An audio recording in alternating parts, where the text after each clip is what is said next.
Today we're going to go over what both the stronger and weaker mods are on the episode Revenant Artifact, at least in my own personal opinion. We'll also cover why, for the first time in a long while, we have one of the weakest bottom 5th column mods we've ever had in the history of the game, at least for right now. Again, we're not going to go over every perk on the artifact because some I think are just kind of self-explanatory. Starting off with Fell the Revenant, deal increased weapon damage to Scorn. Wearing Shadestalker armor will increase the bonus damage. In case you are wondering, just having the artifact mod on will take your Scorn damage up by 3%. Not exactly a whopping bonus on its own, but with a maximum of 4 pieces of Shadestalker armor equipped, you'll hit the ceiling of 15% extra weapon damage dealt to Scorn. Not bad at all if you want to do some Onslaught Salvation farming. I do think it's kind of weird that each tier of damage doesn't go up by exactly 3% each time. I mean, I could have made a math error, but I double checked. I don't think I did. Either way, you basically have almost as strong kill clip active for free 24/7 on one particular enemy type if you have 4 pieces of certain armor on.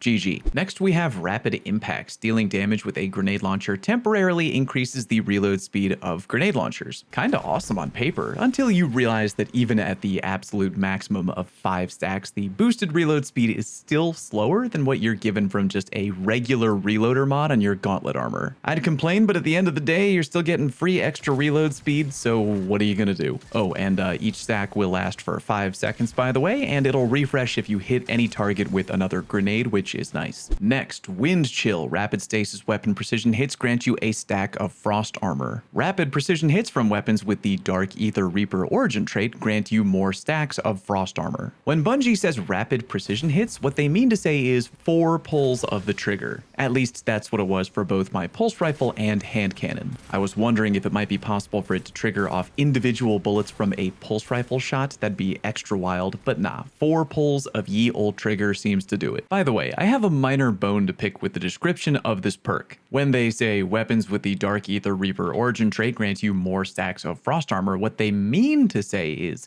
stasis weapons with the Dark Ether Reaper origin trait grant you more stacks of frost armor. You can't just use any old weapon with the Dark Ether Reaper origin trait to get the benefit. It has to be stasis as well. Which probably implied, I guess, but hey man, clarification is important. Either way, free frost armor, yay. Oh yeah, and stasis only weapons will give 1 stack of armor at a time, while stasis weapons with the Dark Ether Reaper origin trait will gain 2 stacks of frost armor at a time. Jumping around a little bit, why don't we talk real quick about Total Carnage? Not like there's any reason to look a free gifted DR in the mouth, but I was just curious. Turns out that finishing any powerful combatant at the base level is resist ×1, which if you didn't know is plus 10%, and then if you have 2 pieces of Shadestalker armor on at the same time, that goes up to resist ×2, which if you didn't know is plus 25%. The overall duration is around 11 seconds, give or take, which I gotta say, not too shabby when GM Nightfall time comes a-knockin'. Next, we have Trace Evidence. Rapid precision hits or rapid final blows on targets affected by Jolt or Blind will generate Ionic traces. Yeah, not a ton of mystery on this one, it's just free class ability energy if you use certain weapons. I do happen to Jolt enemies a lot because that's an effect I really enjoy using in PvE, so yay for me. Do me a favor, for right now, keep this artifact perk in mind because it pairs very well with another one that we'll get to in about a minute. Moving on, we have Armor of Aramis. While frost armor is active, taking critical damage from combatants causes you to emit a freezing burst.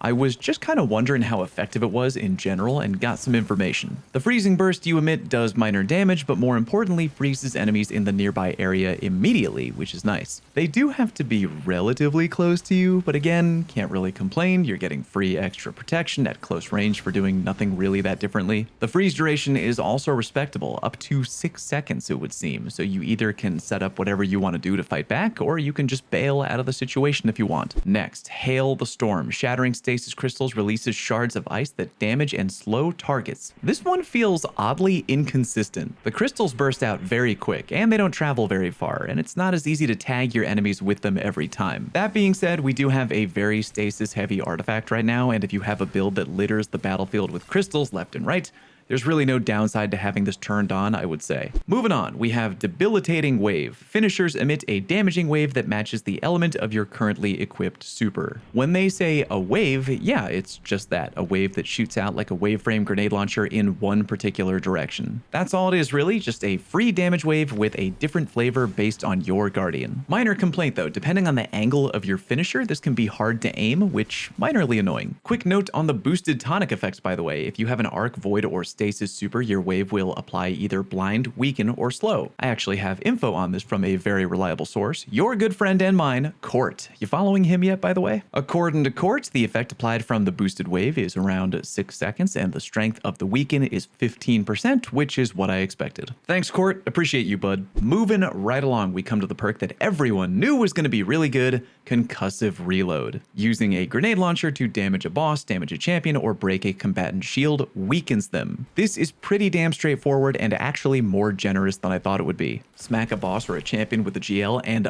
bam, they're weak now, aka they take 15% more incoming damage. The duration is way longer than I expected. 20 seconds of weaken in total, which is crazy. The only downside is that you can't refresh the weaken timer until the timer is completely gone. AKA when the weaken timer completely runs out on the enemy, then you can hit them with another grenade and it will reapply another 20 seconds. Which definitely does make sense. If it reapplied every time you hit the enemy with a grenade, good lord. The boosted effect on this perk, by the way, which will auto-reload stowed weapons, that's very good. In short, yeah, great perk, we like it, we all knew it would be amazing, no surprise there. We're moving on. Next up, Retinal Burn. Rapid arc weapon precision hits consume an armor charge to blind the target, and the boosted effect is blinding a target this way instead emits a blinding burst. I feel like a lot of boosted perks on the artifact are just, yeah, that's not a bad improvement, but the boost on Retinal Burn is truly quality. The difference between blinding one target and blinding many targets all at the same time is a big one. Hey, remember earlier I mentioned a perk that pairs stupidly well together with Trace Evidence? Yeah, it's Retinal Burn. Pairing these two together, especially when boosted, is a dummy easy head empty tag team combo that makes you really annoying for enemies in PvE. Trace Evidence will not only generate free Ionic traces on repeat, but also gives you free armor charges when boosted. In turn, Retinal Burn is free blind on demand, which again is one of the criteria required to proc Trace Evidence in the first place. I usually play Getaway Artist Prismatic Warlock because it's really fun, and this combo feels like it was just made for that build. Crazy good. And even if you're not a head empty pew pew turret warlock, I'd recommend trying to find a way to make use of this artifact combo because it's very effective. Moving on to column 5, Brain Freeze. Frozen combatants become surrounded by chilling fog, which slows combatants that aren't already. And weapons with the Dark Ether Reaper origin trait deal more damage to frozen combatants. I was kind of hoping that the slow field would gradually expand outwards further and further, but honestly it looks like putting a little junior dusk field right on top of the enemy. Which only very helpful if your enemies are really close to each other, but at the end of the day it's pretty slow, which I can't really complain about. You feel me. Oh, and weapons with the Dark Ether Reaper origin trait deal exactly 6% more extra damage to frozen enemies. Not wild, but we take those. Next up is Supernova, which is very straightforward. Picking up a Void Breach causes your next source of void damage to create a large weakening pulse. This is pretty great if you have a Void or Prismatic build you enjoy running and have a reliable way of generating a lot of Void Breaches. For example, if you had Facet of Awakening on, this perk would definitely be a must pick on the artifact for you. Also would be even better when paired together with a weapon that has destabilizing rounds if you have one handy. About halfway through column 5 and we get to Conductive Cosmic Crystal. Your arc abilities, void abilities, and weapons with the Dark Ether Reaper trait do bonus damage to targets that are affected by a stasis debuff. The numbers here are a little less straightforward than I would have thought. The strength of the damage buff is actually different between weapons and abilities. At the base level, ability damage, including supers by the way, get a plus 5% damage buff, while weapons get a plus 8% damage buff. When you've drank a tonic and unlocked the boosted version, abilities and supers now get a plus 8% damage buff, while weapons now get a plus 10% damage buff. Not bad at all. If you're taking even a little bit advantage of any perk on the artifact that allows you to slow enemies, or if you just have the ability to slow enemies like with a chill clip weapon, then yeah, try to take this, especially if you're either a Nova Bomb Warlock or a Thunder Crash Titan. A free plus 8% buff to your burst damage super output is not to be slept on at all. Large thumbs up from me. Served cold is pretty straightforward, nothing really complicated there. And now we finally come to Kinetic Impacts, which if you haven't heard yet is legendary terrible, at least for the time being. Sustained damage with a power grenade launcher causes the combatant to emit a shockwave that damages nearby combatants. Seems interesting enough, so how does it work? Well, you have to land 5 rapid hits with a heavy grenade launcher, and when you do, the target will then be hit with